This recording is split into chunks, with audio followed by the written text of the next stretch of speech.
మన ముకుంద జ్యువెలర్స్ వారు ఇప్పుడు వడ్డానం మేళా జరుపుతున్నారు. అన్ని వడ్డానాల మీద VA ఫ్లాట్ 9.99% మాత్రమే విత్ జీరో మేకింగ్ చార్జెస్. ఈ ఆఫర్ అన్ని బ్రాంచెస్ లలో. ఏపీలో టీడీపీ, బీజేపీ, జనసేన పార్టీలు కూటమిగా కొనసాగితే 2014లో ఎన్నికల మాదిరిగానే 29 ఎన్నికలు కూడా టఫ్ గా ఉంటాయంటున్నారు మాజీ ఎంపీ ఉండవల్లి అరుణ్ కుమార్.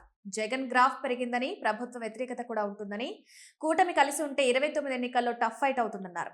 ఒకవేళ 29 ఎన్నికల్లో కూటమి విడిపోతే జగన్ కు 2019 ఎన్నికల మాదిరిగా వార్ వన్ సైడ్ అవుతుందన్నారు. ఉండవల్లి ఓ యూట్యూబ్ ఛానల్ కి ఇచ్చిన ఇంటర్వ్యూలో ఆసక్తికర వ్యాఖ్యలు చేశారు. కూటమి ఉంటుందా లేదా అన్నది ప్రధాని మోదీ చేతుల్లో ఉంటుందని, బీజేపీ ఎలాగైనా కేంద్రంలో ప్రభుత్వాన్ని ఏర్పాటు చేయాలనే పట్టుదలతో ఉందని, ఈ విషయంలో ఎలాంటి అనుమానం అవసరం లేదన్నారు. దీని వెనక ఒక ఎజెండా ఉంటుంది, ఒక విజన్ క్లియర్ గా ఉందని, అధికారం కోసం ఏదైనా చేస్తారని చెప్పుకొచ్చారు. ఏపీలో కూటమి కలిసి ఉంటుందా లేదా అన్నది చూడాలని, ఎప్పుడు ఏదైనా జరగొచ్చన్నారు. కూటమి పార్టీలు అవసరాన్ని బట్టి కలుస్తాయి, అవసరం లేదనుకుంటే విడిపోతారన్నారు. 2024 ఎన్నికల్లో పవన్ కళ్యాణ్, చంద్రబాబు కలిసిన వెంటనే వార్ వన్ సైడ్ అయిందన్నారు ఉండవల్లి అరుణ్ కుమార్. గత ప్రభుత్వంలో పవన్ చంద్రబాబును ఇబ్బంది పెట్టిందని, అప్పుడు జగన్ను ఓడించాలని నిర్ణయించుకున్నారని గత ఎన్నికలపై తన అభిప్రాయాన్ని చెప్పారు. రాజమండ్రి జైలులో పవన్ కళ్యాణ్ చంద్రబాబును కలిసిన రోజే 24 ఎన్నికల్లో గెలుపు ఎవరిదో డిసైడ్ అయ్యారని చెప్పుకొచ్చారు. చంద్రబాబు తర్వాత లోకేష్ ముఖ్యమంత్రి అవుతారని ప్రచారం మొదలైతే కాపుల ఓట్లలో చీలికొస్తుందని జోస్యం చెప్పారు.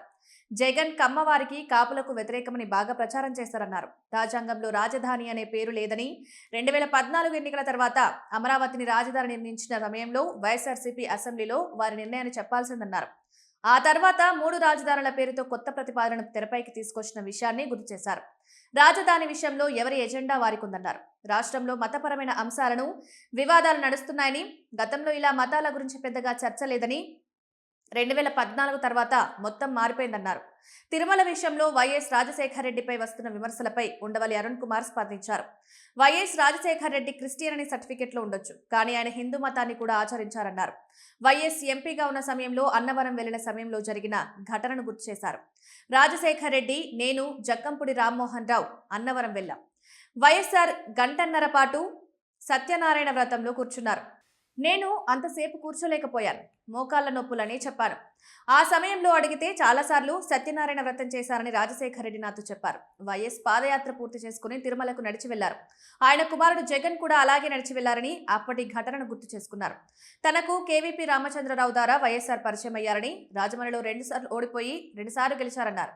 గెలిస్తే పార్టీ గెలిచింది, ఓడిపోతే పార్టీ ఓడిపోయింది అనుకునేవానమని, రాజమండ్రి ఎంపీగా గెలిచినప్పుడు తనను చూసి ప్రజలు ఓట్లు వేయలేదన్నారు అరుణ్ కుమార్.